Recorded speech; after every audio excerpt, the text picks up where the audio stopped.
Is the era of cheap flying over? The Iran war has claimed its first casualty in the airline sector, the US discount carrier Spirit Airlines. One of America's original low-cost operators had been in trouble for a while, but when jet fuel prices doubled due to the war, the airline folded. Thousands of jobs out the window, thousands of travellers stranded, and I want to know if this could set off a chain reaction in the industry. John Gradek has spent decades in the business as an executive at Air Canada and is now an aviation management lecturer at McGill University in Montreal. John, this is what the company is saying, first of all. The sudden and sustained rise in fuel prices in recent weeks ultimately has left us with no alternative but to pursue an orderly wind down of the company. Sustaining the business required hundreds of millions of additional dollars of liquidity that Spirit simply does not have and could not procure. John, what's your take on Spirit's demise? This was not a sudden demise. It's been in gestation, let's say, for at least a couple of years. They first went through this exercise of financial difficulty back in 2024 and decided to go into a first round of bankruptcy, a bankruptcy protection under Chapter 11, and then a second round of bankruptcy protection last year in 2025. And so they were doing some renegotiation of their debt. They had some monies coming in from additional lenders. But what happened in the fall or in the end of February with the Gulf War and the price of jet fuel, skyrocketing, it put an additional pressure on Spirit in terms of cash flow. And they tried getting money from the federal government, of course, and that didn't work out. So on Saturday... Why didn't that work out? I thought President Trump wanted to bail them out.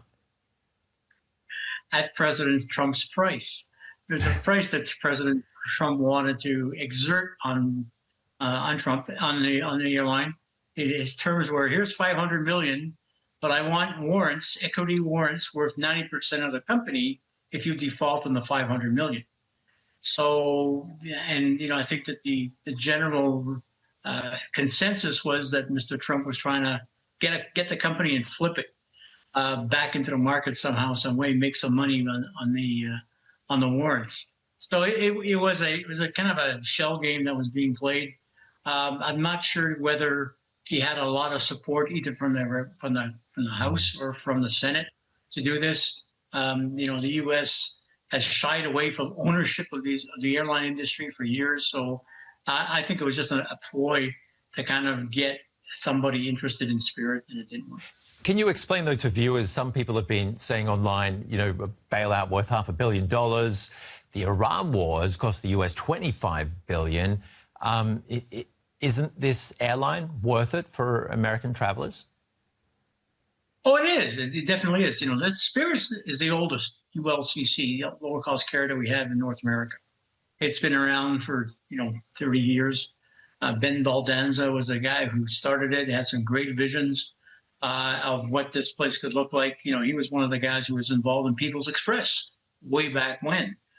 So Mr. Baldanza had a great design for Spirit. It was the first one out of the gate in terms of an ultra low-cost carrier. Southwest was there as a low-cost carrier, but Spirit came in as ultra low-cost. They were the largest, the oldest, 134 airplanes. And so they had a pretty good infrastructure in place, and they were very popular, millions of passengers. The problem was that the industry has changed in the last number of years. The major carriers, the Deltas, the Uniteds, and the American Airlines really were going after the ULCCs in a big way. They were basically having prices that were matching these guys wherever they wanted to put product in. So there was a lot of strong competition. And the majors basically said there's no room left for ULCCs in North America, or in America at least. And this is proving them right, that Spirit, was the first to go. It is not the last to go. There are others that are, is pretty close behind Spirit. But is the age of ULCCs over in the U.S.? Well, it is, with the price of fuel the way it's at. They won't survive much longer. OK, well, let's have a listen to what some passengers have been saying about this. people pay their money to be able to go where they want to go. And for you to cancel and not have no type of like backup resources for them or another way for them to get to where they need to go is kind of like, that's messed up. A lot of people that they can't afford to buy another ticket. So that's bad. You don't do something like that to people.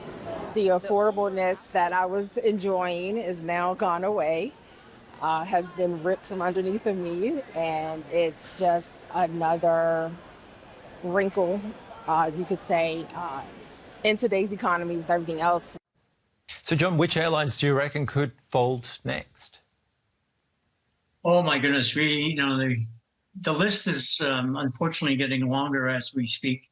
The next ones are probably going to be carriers in the U.S., such as Frontier and JetBlue. Those are the two carriers that are most at risk. You have another carrier that's out there that might be on the edge called Allegiant. And those are the three carriers that are left in the ULCC market. And if we have the price of aviation fuel creep up any higher, their days are numbered. What are you saying to these executives? I mean, are you advising them in any certain way, or are they all crossing their fingers and hoping that this is all going to be over soon? Oh, we've been talking about this thing being over for weeks, not months. We didn't think this was going to be longer than 48 hours, if you remember. And so, we're now into month number 3, and no resolution in sight. The Strait of Hormuz really is a choke point for world fossil fuel. 1/5 of the world's fossil fuel are sitting on the other side of that Strait of Hormuz in terms of delivery, and nothing's happening. So the world is, being held for ransom in this case, and it's not just America with the fuel prices. It's Asia, as we see today, and now soon to be Western Europe. Probably in the next 4 or 5 weeks, we'll start to see, the impact, not just on price, but Europe and Asia are on availability and just, the quantity of fuel. Doesn't matter how much you pay for it, you can't have it. There's none left. So that's going to be the big issue we're going to be facing. Yeah, let me run through some of the big airlines because they're responding in various ways to the surging fuel prices. United Airlines says ticket prices may rise by up to 20%. Lufthansa is cutting 20,000 short-haul flights, and Air France KLM is charging €100 more for long-haul return flights since the start of the war. If the Strait of Hormuz is unblocked tomorrow, John, how long before jet prices and fares actually come down, though? Fares, probably not. Prices, for aviation fuel, will come down once we get availability. My problem with, what's the state of the industry going to look like after that strait is open is that there are, there are major refineries in the Persian Gulf that were under attack, at the start of the war, and there was significant damage to those refineries by both missiles and drones. We have no idea in terms of the state of those refineries and how long it's going to take for those refineries to be up and running. So even if the strait opens tomorrow, the stuff that's on tankers, will move. The stuff that really would need to get into a refinery or into a processing plant, it'll get there. The problem is the plants may not be in shape for them to process and to create aviation fuel and diesel fuel. So, it may take months, worst case scenario, a year, maybe 2, where this situation does stay, in front of our minds as we go through, early 2027. And is it a classic case of economics in which the consumer's already paid a certain price and the airlines are going to say, well, they paid it once, they're going to keep paying this? Well, when you have fares go up, and that's been the hidden cost to all this stuff is, yes, we have surcharges that the carriers are putting in place, but the North American carriers, Canada, the U.S., Mexico, some in Latin America, have not put surcharges in there. They just raised their fares, as United has said. They said the threat is not to raise 20%. They've already done the 20% fare increase. So you have fares in Canada and in the U.S. today that have gone up at least 20%, if not higher, over the last 4 or 5 weeks. Now, when you put fares up, the odds of those fares coming back down, slim to none. Surcharges, yes, sure, but fares, we're stuck. Are there any carriers actually benefiting from this? I don't know. Benefiting could be an interesting word. I think the question you have to ask yourself is that there are a number of carriers who have hedged fuel and hedged fuel for a few months already. So they've taken a situation that saying, well, the world is expecting our fares to go up because cost of fuel has gone up. So, but we really haven't incurred those costs yet because we've hedged. So the fares have gone up. Has their costs gone up? Not yet. So they're making significant improvements in profitability by increasing those fares with a steady cost of fuel. But that hedge is over in about 2 or 3 months, and then they're going to get hit. So they're going to be losing some of their profits that they're getting now. But yeah, you mentioned the term hedging. Let me just fill in our viewers. It means airlines are buying fuel contracts well in advance at locked-in prices. And when the market spikes, they're not fully exposed, of course. This graph here shows how much protection Europe's major carriers have built up. Ryanair hedging 80% of its fuel needs this year. I was quite surprised. Maybe you aren't, John. Maybe you can tell me in a second. Lufthansa, EasyJet, Air France, KLM don't look too bad, but Wizz Air is just over half. Tell me, what sort of a position does that put Wizz Air in now? Well, I'd say all of them are in a position of risk. Wizz Air, yes, that 40, when you hedge 55, 45% of your fuel is done on spot prices.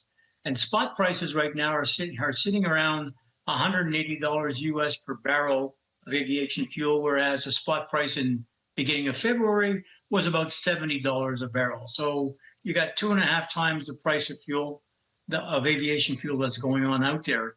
And so when you talk about the ways in which Wizz Airs get 45% of that increase is affecting their bottom line as we speak. And whereas Ryanair is only 20% of that price is backing their operation. The question is, these hedge contracts are over soon. They're not multi-year contracts. They're not even yearly contracts. They're monthly contracts, quarterly contracts. So I would say that those hedges that they've had, yes, short-term benefit, but come June, July, August, if the prices of aviation fuel are higher or at what we are today or higher, which I think they will be, that hedge value is gone, and you can't be hedging at that point in time. And could these guys physically run out of fuel if the Strait of Hormuz stays closed for months?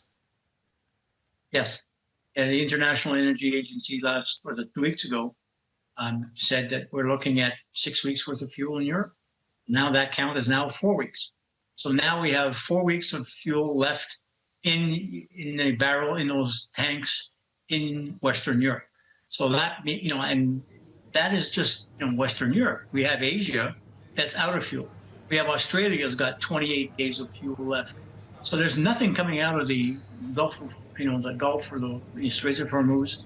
The last ship that went through there was February 26th. Nothing's come out there since. So we are basically, as we say in the business, flying on fumes, over the last few weeks. And come the end of May, we may not be flying much. And John, when I hear all of this, I think, whatever happened to sustainable fuels? Good question. The gap, sustainable aviation fuel is real. They do produce it. It's their problem is that the price of sustainable aviation fuel is through the roof. It's about 7 times the price of jet fuel. And the problem is we've only got about 3% of the world's aviation fuel being produced under SAF, under Sustainable Aviation Fuel rules. So, the market's basically saying, that SAF fuel in the best of times when fuel was at 68, 65 bucks a barrel, was too expensive. Nobody's going to buy it. So we need a whole bunch of subsidies to produce sustainable aviation fuel. Now the price has creeped up of aviation fuel. So now the gap's smaller between SAF and jet fuel. Still, we've got a lot of people basically saying it's still too expensive. We still want to have fossil fuels rather than sustainable fuels as our base flying. So it's got some traction, but nowhere near enough production capability to help us in these situations now. And can you also explain why the industry works on such thin margins, exposing them to price shocks like this one right now, which passengers often have to pay in surcharges, as we mentioned, or travellers suffer when certain routes are cut altogether? Well, saying in the industry, and it's been this saying for as long as I've been in this industry, what's the fastest way to make $1 million in the aviation industry? Start with 10 million. And then you'll get to 1 million. The margins we have in aviation industry, if you were an investor and you're trying to figure out, where should I invest? Should I invest in trucking? Should I invest in rail? Should I invest in airline industries? The airline industry does not generate enough income to sustain the income or the investment requirement for investors. We make 3% margin a year, 4% margin on a good year.